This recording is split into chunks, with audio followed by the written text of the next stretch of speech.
Takalani, we take that you have received a letter from EXA that indicated that you have passed the experience appraisal stage and you are now at the professional review stage. And in that letter, they've also indicated that you have to prepare for a presentation for 15 minutes based on the 11 outcomes as per your engineering report. Is that so? I'd like to confirm? That's correct. Correct.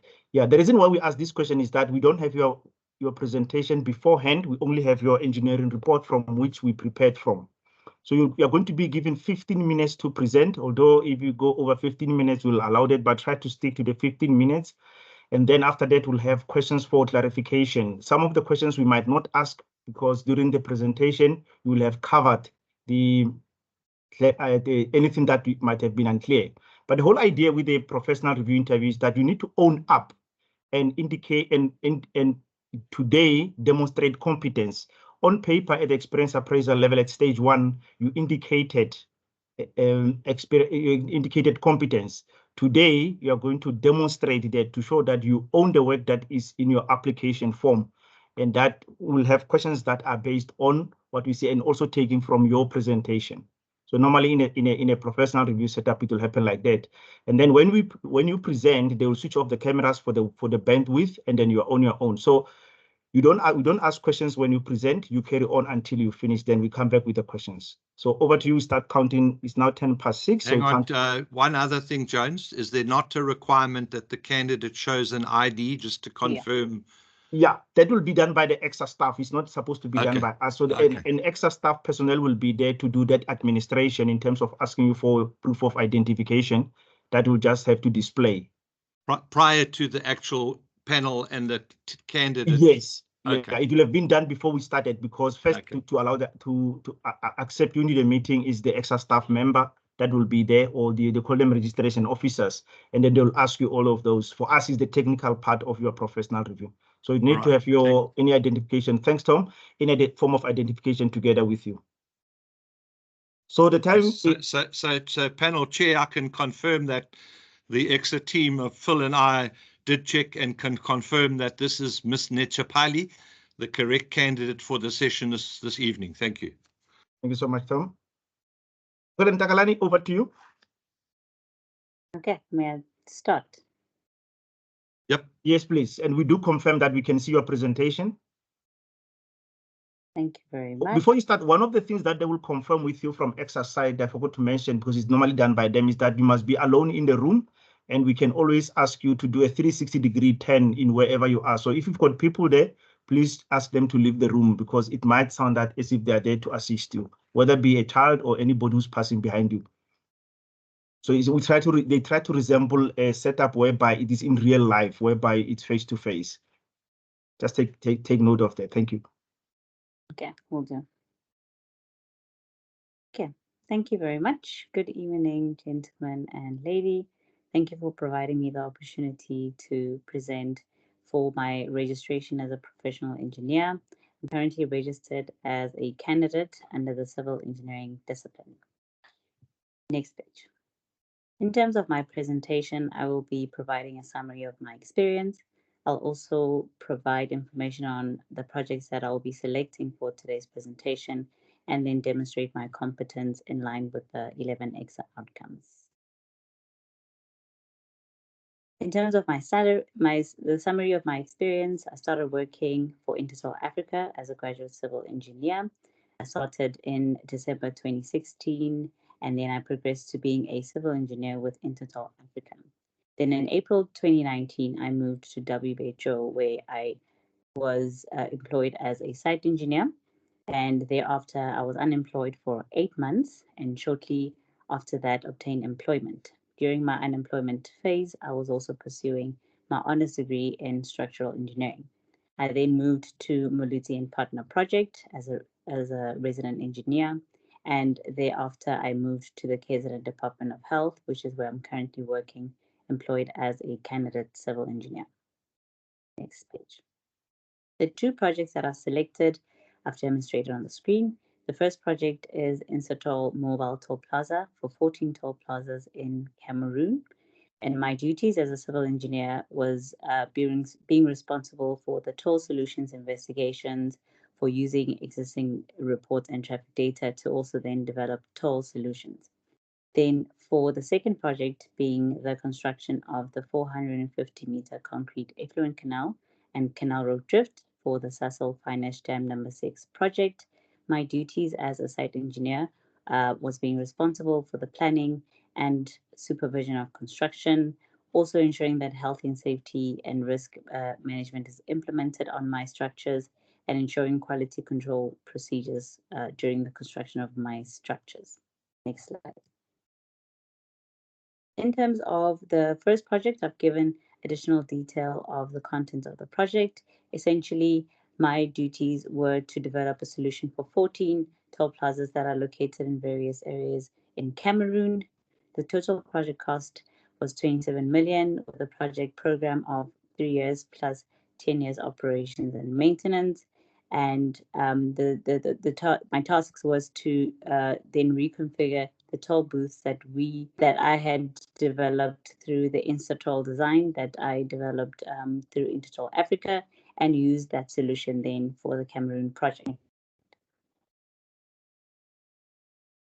And for the second project, just to give an overview of the project was a combination of 4 stages from phase 1.1 to 1.4, and the program for the project is 5 years, where the main requirement was to construct a tailings dam, then ensuring that HTPE liner is installed underneath all the structures. Next page. Aligning to outcome number 1 being to define and investigate and analyze complex engineering problems for the Toll Plaza project, I then utilized the site condition reports from the Cameroon Ministry and my colleagues to understand the findings on site. I then used the tachyometric surveys that were then developed by contractors on site to understand the exact location of the toll plaza and understand the contour in the area. Using the survey that I told them as some of the traffic data had not been included, and I was not able to interpret the usage of the toll plazas.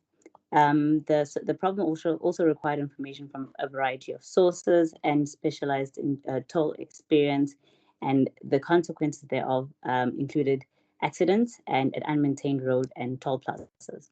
In terms of the considerations that I looked at during my investigations, I looked at the conflicting information from not just my findings, but also from the Cameroon Ministry reports. I then also looked at the different locations, if it's suitable to actually construct in the location that was allocated. I also looked at then the urgency for the project implementation and utilizing various vehicle processing rates for the toll plaza. Next slide.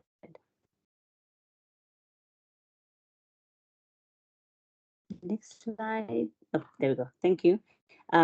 Aligning to outcome number 2 being to design and develop solutions, I then used my site findings and the surveys to document 4 options that would help resolve the problems.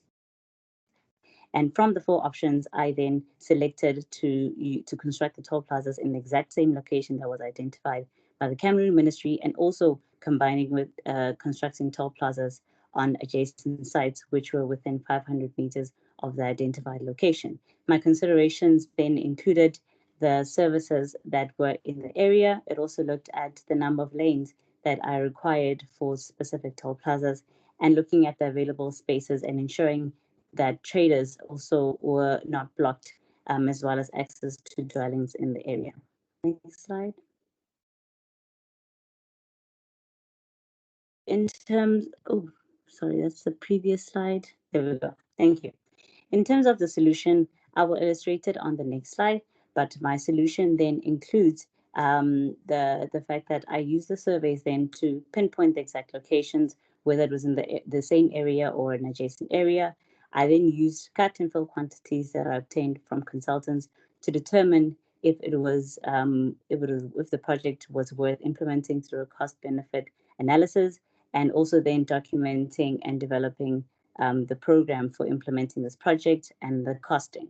I then, for the traffic analysis solution utilized SANROL processing rates instead of the Cameroon processing rates due to the fact that some of the areas were rural and some were urban.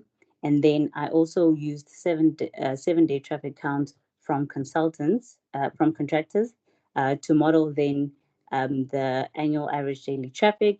And then I compared that to a model that I developed that analyzed traffic data on an hourly basis for an entire year to ensure that I can confirm that the number of lanes for the toll solution is correct, the traffic class distribution is correct, as well as the 3-year traffic growth, and also the penetration of electronic toll collection amongst the typical being cash and card. From an operational perspective, my solution then integrated rest and trade areas for the traders in the areas. And then I also developed the operational cost and the number of toll collectors that I would have to employ after the construction of the toll plaza. Next slide. I've illustrated my solution, which is the 4-lane toll plaza. As you can see on the image, there is a middle dual booth lane with 2 single lanes on the outside. What I did then is I reduced the footprint of the toll plaza by reducing the length of the concrete apron from 100 meters to 50 meters. I also then adjusted the width of the lane by adjusting it from 3.2 as indicated by the Cameroon Ministry to 3.4. Then I also ensured that I included an extra wide lane to also then allow for heavy vehicles to travel through the toll plaza. Next slide.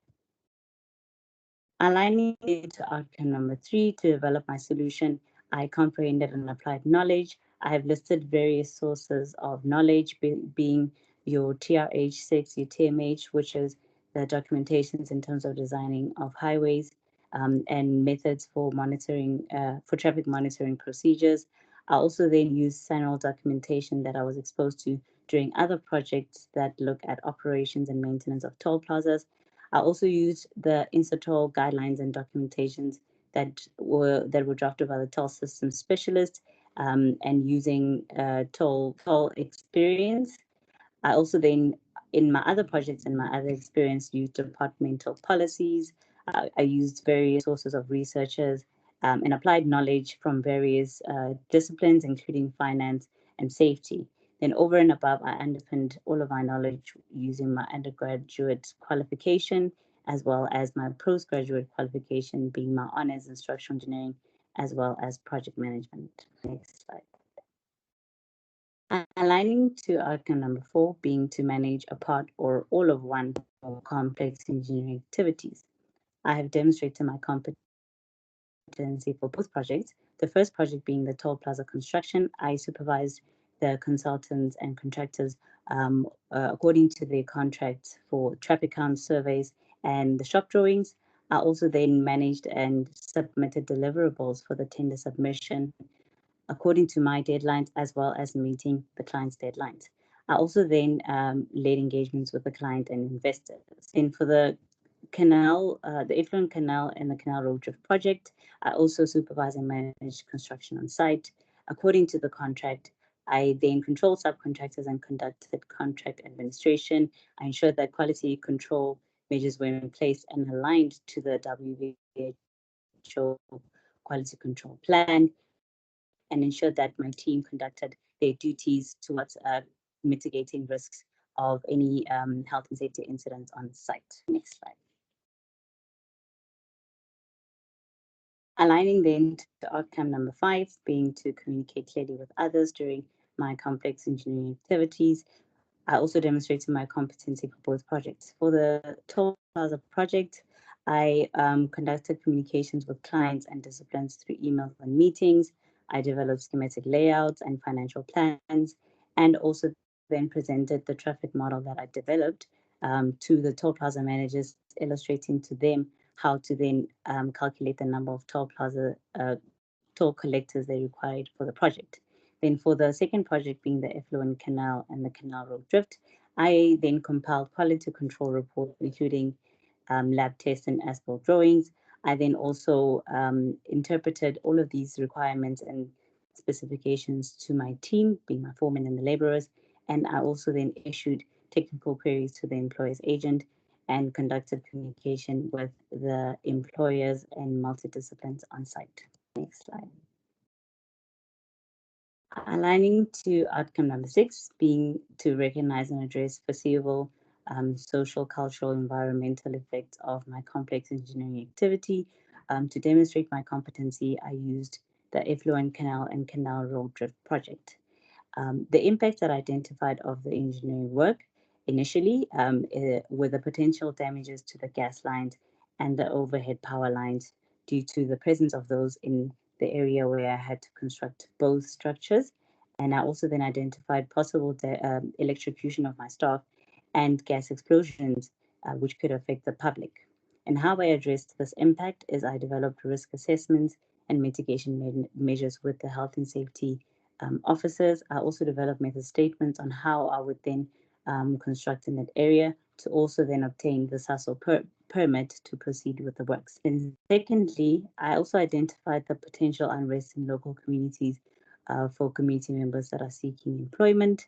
And how I then address this, I recommended to the contracts manager to employ local labor to comply to the expanded public works participation, as well as employing local SMMEs to align to the contract participation goals of 30% in total. So the next slide.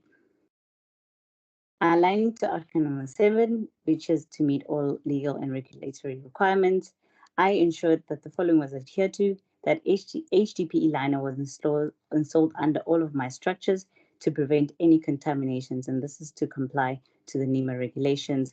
I also then ensured that aligning to the construction regulations, that my roles and my responsibilities as a contractor were adhered to, not just by me, but my team as well.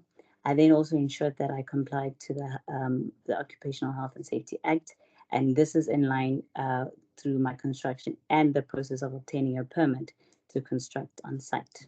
Next slide. Aligning to outcome number 8, being to conduct engineering activities ethically, I aligned to the EXA Code of Conduct under not only 4 disciplines but more, but I've listed 4.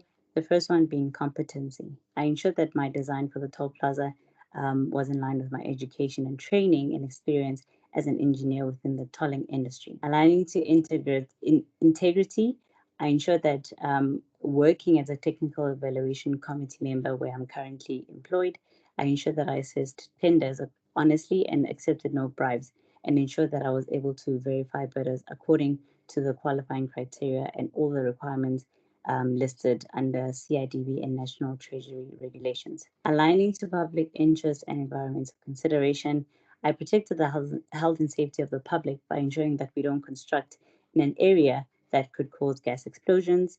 And lastly, in line with the dignity of the profession, as a SAICI ethics chairperson, I continuously promote ethical behavior within the civil engineering space. Next slide.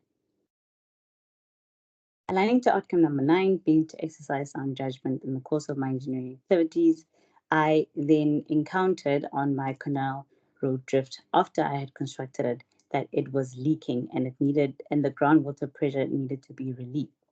This specific groundwater pressure had been previously identified. Some trenches were commissioned. However, once we had finished the structure and signed it off with the employer, I had to then close those specific sumps, and 2 weeks later, the structure was leaking.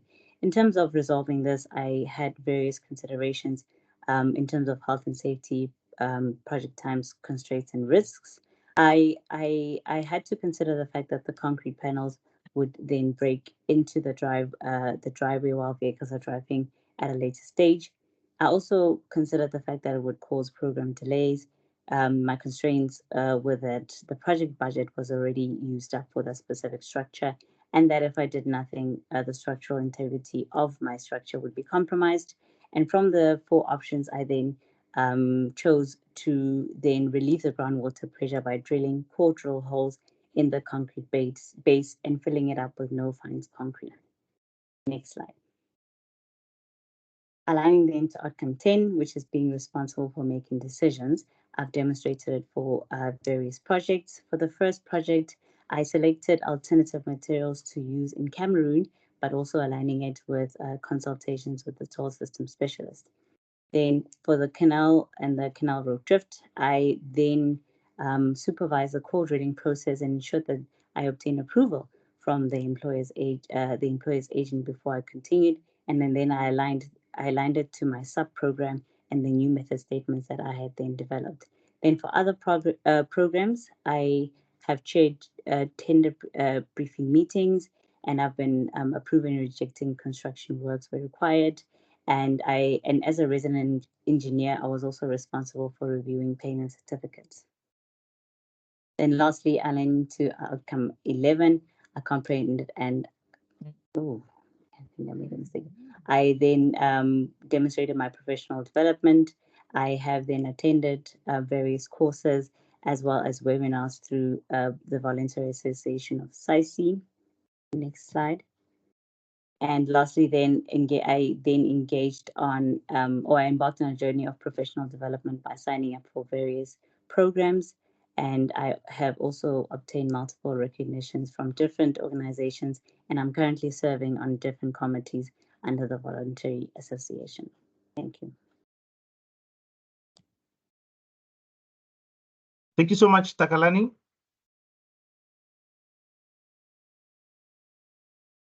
We need to talk now. Are you Oh, muted? thank you. No, yes, sorry, I was saying thank you very much. Yeah. Okay, let me just first the timing. You you see Tom saying 18 minutes there. So just maybe be careful to, it's not bad. I was checking that as well. It reached almost 15 minutes when you were still on outcome 6. The other part, remember the assessors and confirm with them, they have read your engineering report and your application form. So the first part, I think 3 slides that you had are not necessary. You just go direct to outcome 1 on that project that you are going to face. And it's also not necessary that you go through the one career project audit. Yeah. Career audit. Yeah. Yeah. So because when I prepared from your presentation, I picked up where the strengths are in your application that you can use across. And maybe let me just because we are now in a way assisting you in this when time is not on our side. So I'll just read out the questions that I had based on your on the application form. My first question on outcome 1 in complex engineering problems under engineering problem was, can you describe, and these are the, I'm also a trainer to both the assessors for technicians, technologies and engineers in terms of the mode of asking questions. So we're trying to put you in the mindset of how they ask questions. They will have questions like outcome 1, can you describe a situation where you had to define and refine an engineering problem that was initially underspecified, particularly focusing on your analytical approach from first principles. That missed as well in there. Remember, you're talking engineering language, you need to focus on the engineering part of it, especially when you talk of complex engineering problems. The way you spoke was generic, but it did not hit home in terms of those engineering first principles. And then outcome 2, I had a question that I prepared was, how did you synthesize potential solutions for challenges faced in the Insta-Toll redevelopment project? And what criteria did you use to evaluate these solutions against complex technical and financial constraints? Can you get the question that is probing into you in terms of your application of engineering knowledge? And then outcome 3, I heard that you spoke about the TMH and all of those, that's fine, but you're not saying what is it that is inside. They want to find out the theory behind or the science behind that what you use. For example, when you say you used your undergraduate and postgraduate, but which part of the undergraduate, which part of the course? Select one course or module and then talk about the principle. For example, if you talk, you are more structures, I take, ne? Transport, perfect. Transport, oh, that's great then. So then you take any principle of transportation that is related that you can talk more about in terms of the principles. Like, for example, the water guys like a Bernoulli equation or the Darcy equation, they talk about it. What is the principle behind it? Rational method, what is the principle behind it? That's what is expected. But I had a question to say, could you provide an example, that's outcome 3, of how you applied fundamental engineering principles and interdisciplinary knowledge in a project setting? You see, it goes back to that because it's about the comprehension thereof in terms of how they will ask a question. And in outcome 4, managing engineering, complex engineering activities, I had this question.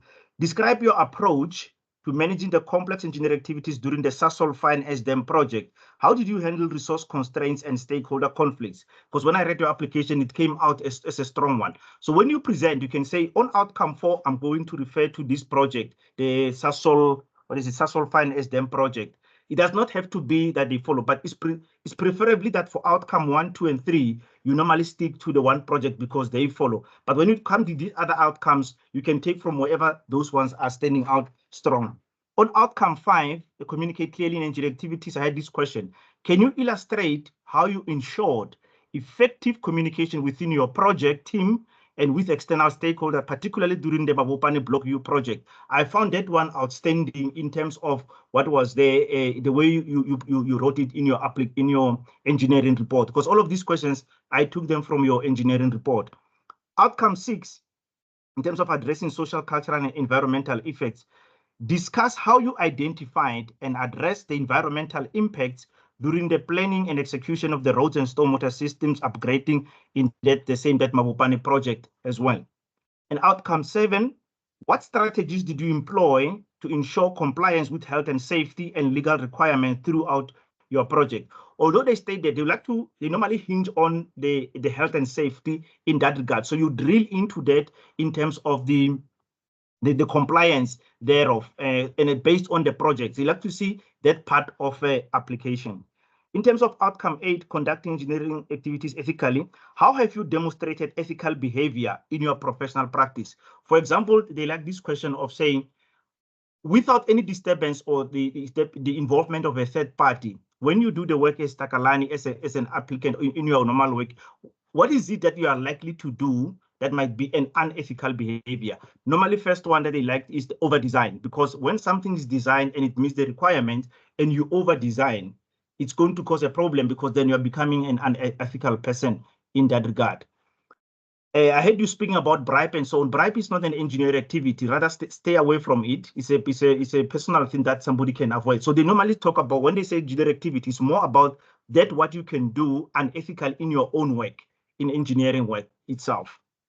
Outcome 9, in terms of exercising sound judgment, provide an example where you had to make a critical decision in an uncertain situation. What factors did you consider? Because it's about you're making a decision. And I also added another question that say, describe a situation where you had to make a difficult decision without full information. How did you proceed and what were the outcomes in terms of that? So you give that scenario and you give the outcome in terms of how did you consult. So they also speak too much on outcome 9. And I also have another question that I formulated. How have you used your experience and knowledge to foresee and mitigate potential issues in your engineering projects? Because I also looked at the criterion in terms of R-02 STA, whereby these are coming from.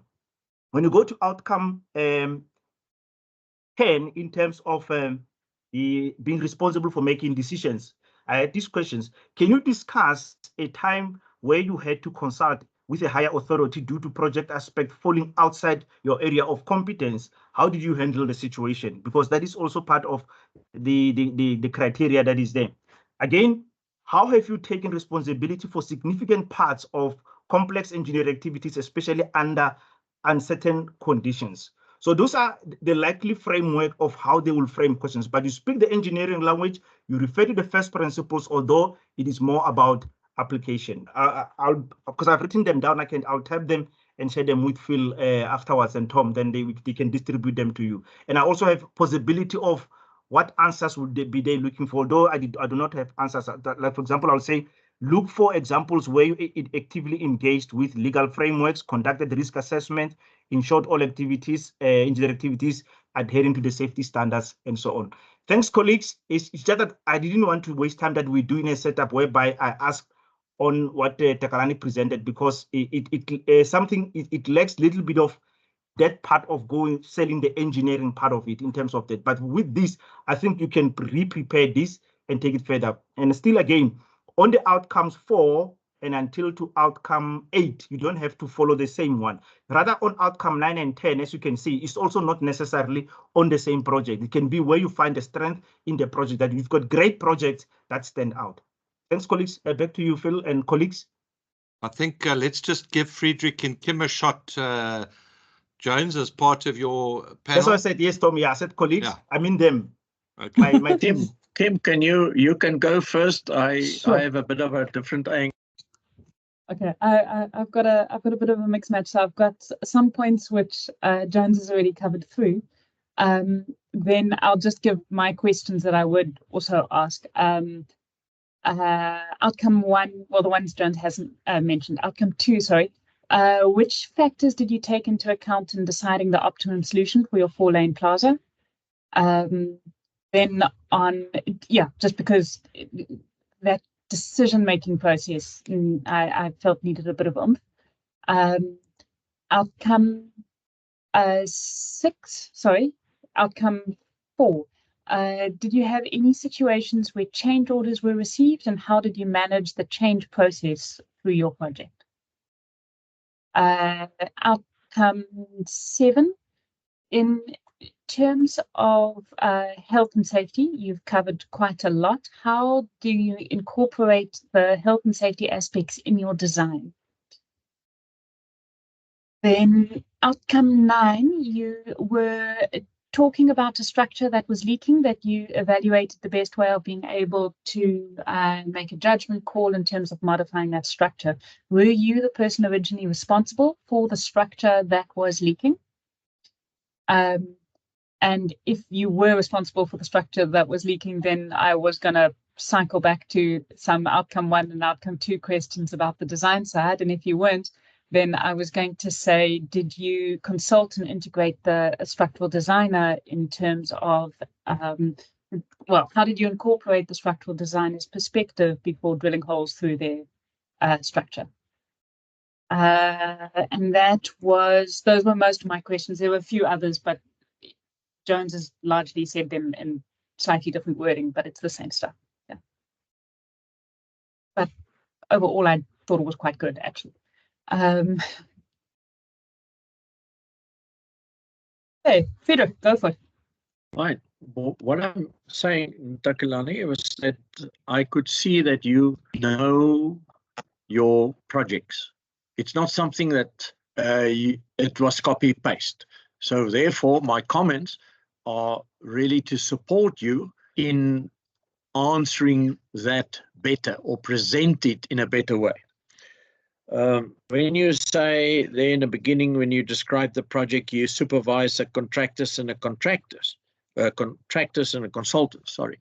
Why, and what did you do, and why did you do that? Okay, you, number one, you are a candidate, and now you are supervising on behalf of your client, so a contractor and a consultant that are appointed contractually. So what authority do you have?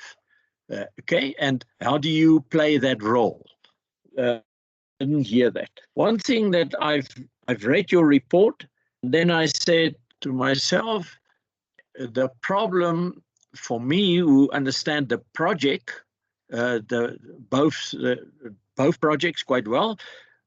My question was, you didn't describe in a report and in your presentation the solutions. I'm now really a serious, knowledgeable guy on those topics. So it is too general. It didn't have enough depth, in my opinion.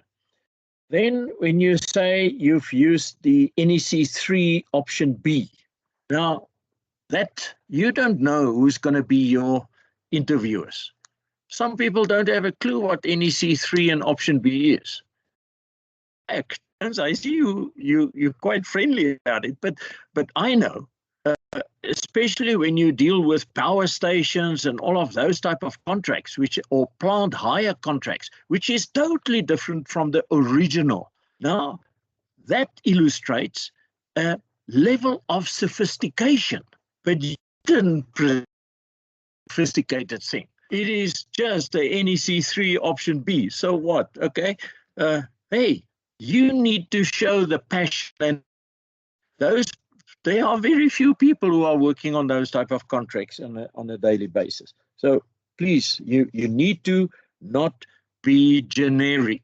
You need to be specific. I taught people to write reports, and then I say, be specific, be specific, be specific. It's only three topics that you need to consider. Then you refer to, you've used the SUNRAL guidelines because you didn't approve, or for some reason, the Cameroon approach. Okay, why is SUNRAL better than Cameroon? So can you see, it's again the depth. It is a high level, it's a generic thing. We all believe SUNRAL is good, but why have you found SUNRAL to be better than the Cameroon or whatever areas? Always be extremely specific. Then when you spoke about the gas line, on what basis have you done your assessment to determine the leak? You know, for us as engineers to find a problem in as-built or asset management, because what you have is there is a project where you need to cross a gas line and now it's leaking. How did you define that problem? How did you assess that? How did you recommend proposals? But that is now way away from the problem definition. So I would like you to comment on that. Then you refer to the stakeholders. You discussed with the stakeholders. Again, my simple topic, be specific. What did you discuss? Why did you discuss? What were their feelings? And again, Joan said, scrap all of those introductory stuff. Get into the meat, real meat of stuff. You can say 5 minutes in an introduction and really spend time showing your competency. This is the only thing we can measure now. How you talk from your heart and your experience. Then you spoke about the selection of local labor. Fine, you've selected local labor. What were the criteria? So by listing 3 points under the criteria for selecting local labor, immediately shows that you understand the whole matter of local labor, the conflict of why me and not them, and all of those things. So again, it comes to the point of specific. You referred to the environmental regulations, number 632, 634, 635, 636. Okay, what are that?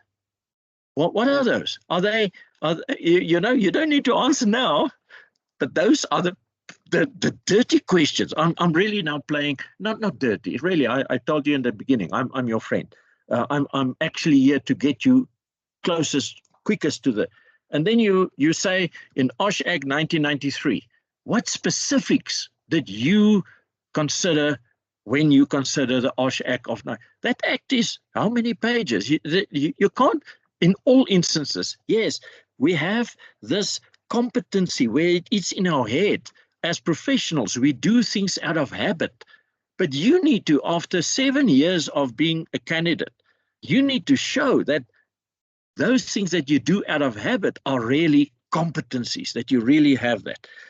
Then in outcome 8, you refer that you've checked the supervision, the construction matters. You as a non-professional may not make a final decision. You've never mentioned that you have consulted with your supervisor or your professional supervisor even. You have to say that. You can't make decisions on your own. You are ethically not allowed to do that. So you need to say that. I know you know that, but you didn't say that. And in this whole matter about the gas investigation, just elaborate on how did you find? Did you go and find as-built drawings? Did you go and look at gas flow metering, and because of this side and that side, therefore there's something wrong? But can you see, that is, those matters are the real engineering things. To work on feedback from so-called, they said there's a gas leak. It's not supporting me. And your outcome 9, this was the first time in this whole presentation that you have defined the problem and presented that. In all the others, it is at a higher level. You need to get into the dirty stuff. Your responsibility in terms of alternative material, I've made a big tick there. Yes, it's good to say that you proposed alternative material, but you need to make it tangible. It resulted in a 10% reduction in construction costs, or it reduced the construction time by 2 months, whatever. It needs to be tangible. Those are words that we as engineers want to hear. Tangible specifications. What did we do? Just by the way, your report is too long. Good luck. That's me. It's me. You know me by now. I've really read your report, but it's, yeah. Jones, thank you, Mr. Chair. Takalani, you're on your way, but you may not find a friendly guy like me. Yep. Yeah, thanks so much, Frederick and Tim. Much appreciated, Kim. Takalani, as you had the colleagues, we speak the same language in a different format.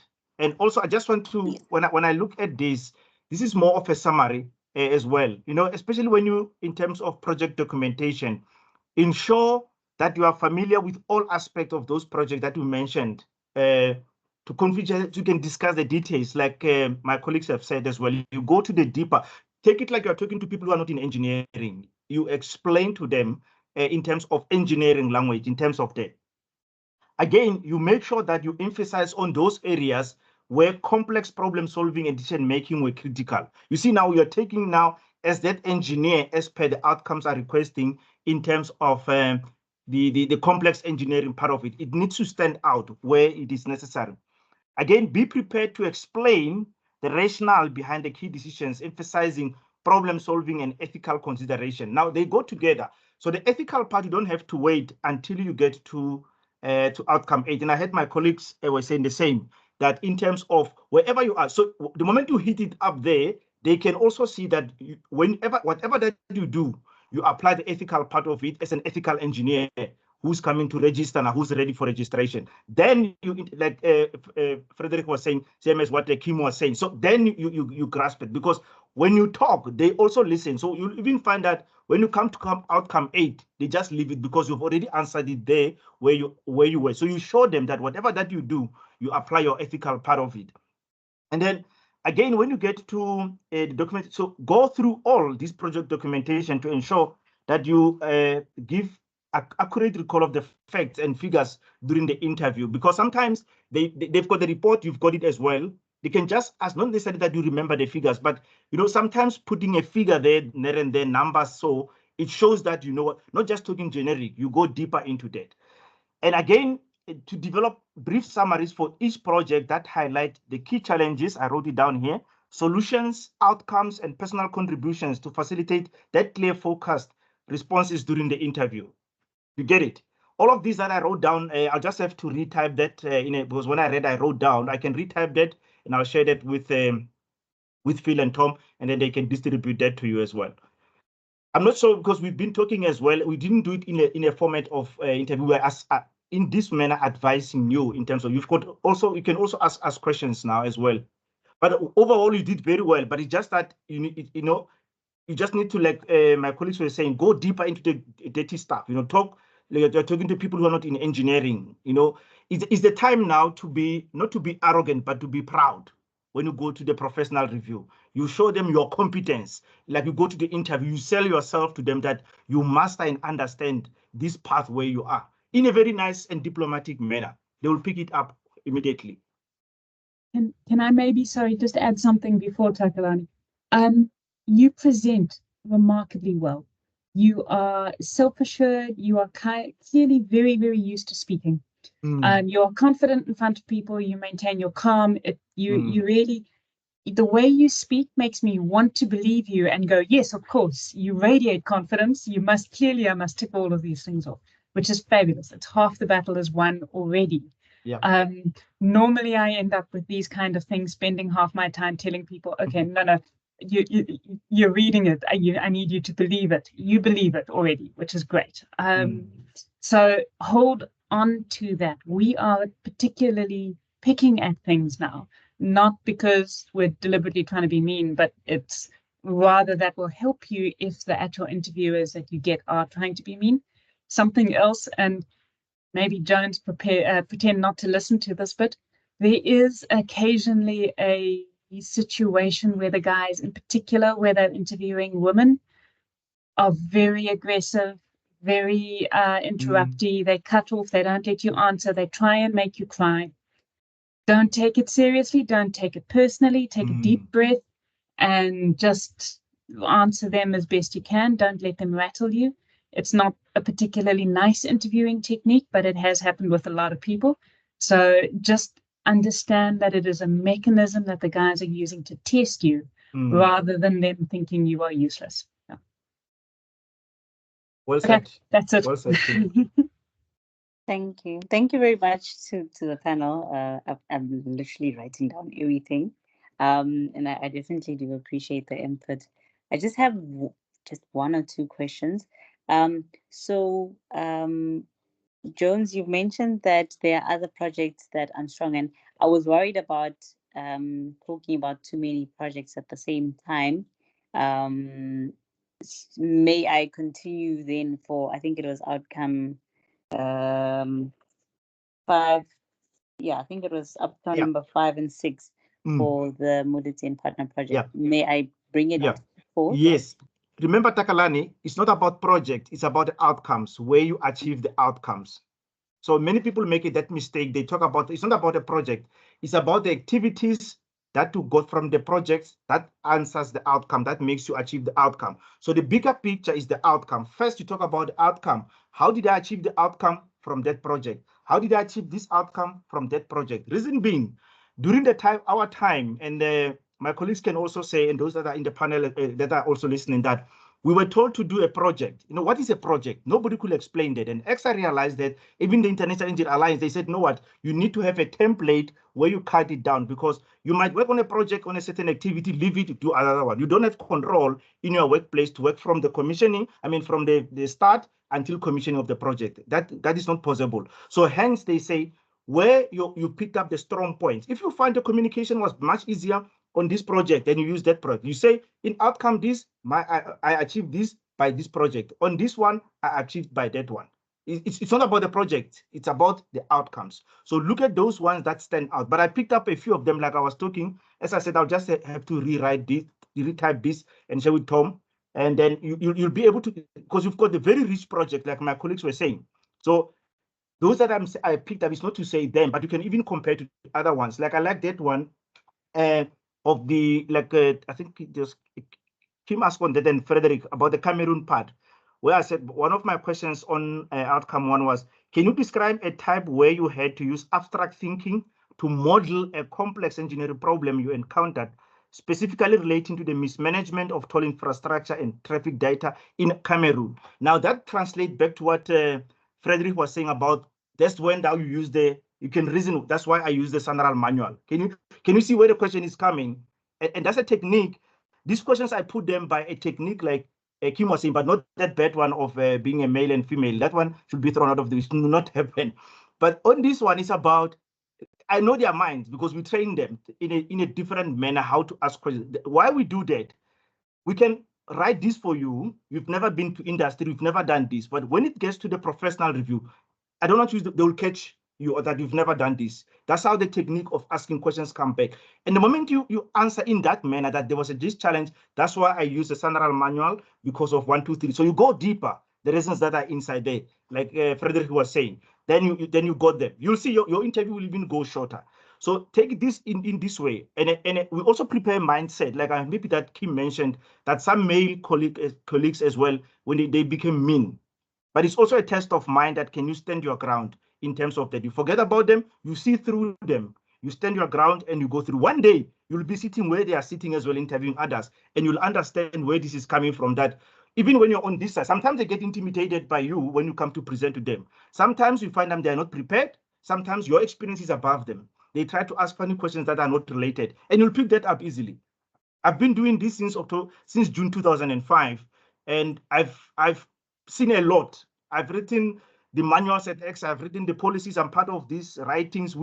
That's why I can go into the mindset of them when they come and ask questions. So be free, be prepared. You did very well today, but it's just that it needs to little bit, you need to go deeper. You know, like the way you were talking, it's like when you were presenting to a high-level delegation, but take them as they're not. That's what I'm saying. You go there being proud, not being arrogant, in a correct manner. You know, you show them that I know my stuff. I'm confident. This is what I'm doing. Jonesy, can I just, Takalani, so Jones is going to send us, and if Kim and Friedrich can do the same, we will give you the recording. Just my observation, immediately you started talking, I thought you were wasting time, and Jones has covered that. I like the use of graphics and diagrams, but bring those in as you did under each outcome. Another way to save yourself time is don't bother to read out what outcome 6, 7. We've been advising all our MTM team. The panel know the outcomes better than what you will ever know them. So you just say, moving on to outcome 3, and you talk. Then one thing you didn't do, which I think, and you may not have done it because if we don't know you, then we've been sleeping for 3 years, is you didn't actually introduce yourself. You gave your name, but in your actual first slide, you should have said, you know, where you studied, what you studied, where you worked. Not that I agree with Jones, take out that experience each of your years. They're not in, they would have seen that in the report if they did the report. The one thing I would be the most critical of what you did is you did not use and exploit the terms in table 1 of RO2 STA. You've got to take that table, put it next to you, and make sure you go and use a tally sheet of how many times you use each of the words in your presentation. Whether they're the words are, don't write the words there, obviously, but make sure you use the words, because those are effectively the let's call it the punch points or the touch points that the assessors are looking for. So the table is given to you by EXA. Therefore, you are 100% obliged to plagiarize the table in your presentation and the way you present.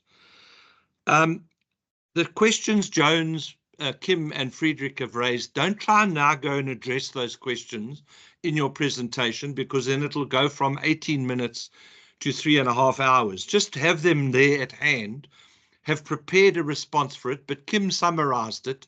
You clearly know your projects and you know them well. It shouldn't matter what question somebody asks you if you understand the work that you've done. I don't think that from your presentation, any of us in the room thought, I'm not so sure I believe what she's saying, and that it's not her own work. It was clearly your own work, which was good. And then the most important thing that I can stress is you have to explain in everything that you say what made what you did complex. That's, I think, what Jones was articulating. It's you are registering as a PRN. The difference between PRN and the other is you've got to suck out and pull out the complexity of the problem. So when you do each outcome, emphasize the complexity of the problem and the way you had to use complex language in solving the problem.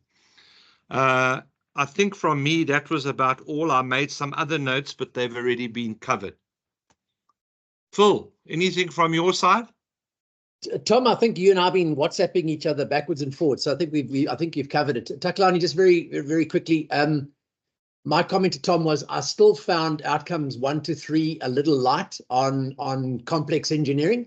I really was looking a little bit more for problem definition, solutioneering, options considered, why a final decision was made, what were the fundamental engineering principles that you made the decision on, what was the cause and effect of those decisions, and what was the downline or downstream benefit of that, not just structural integrity or whatever, but what were the potential knock-on effects. A no-no for me in slide 5 in the heading, you got a spelling error. So if professionals have spelling in their presentations, that's going to be a no-no for me. So you've got free tools, free gratis and for nothing. Use spell checks, use grammar checks. I thought you did a good job, but I thought your time, obviously, there was 3 minutes over, was one thing. I think you can save the 3 minutes up front. And I thought that sometimes your slides were text intensive, but you know your work. And as I was coaching you over the weekend, I think you should rather talk to your slides. You should be the center of attraction and not people trying to read all your sentences. So rather go in and take out every third word and make sense of it. They don't have to be coherent sentences. Rather talk engineering principles and talk about what you're addressing. I like the way at the end you sort of circle back. So I got that there was a complete story. You began to weave the complete story, but you could have started weaving that a little earlier as well, I thought. But that's my feedback. I think you've done well.